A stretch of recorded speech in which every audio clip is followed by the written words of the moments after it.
श्रावणातला पहिला सोमवार म्हणून मी गोड शिरा बनवला तुपातला, अगदी प्रसादासारखा, आणि देवाला नैवेद्य म्हणून दाखवला आणि नाश्त्यासाठी सुद्धा होऊन जाईल म्हणून हे 2 in 1 काम होऊन गेलं.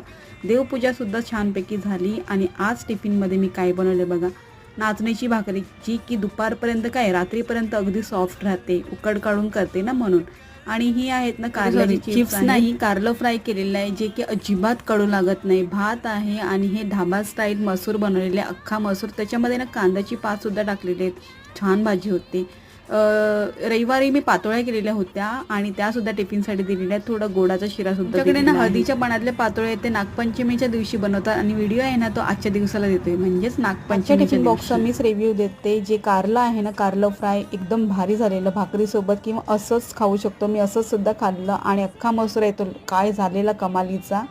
चला तर मग रेसिपी लवकरच शेअर करेन आणि अशा छान छान व्हिडिओसाठी फॉलो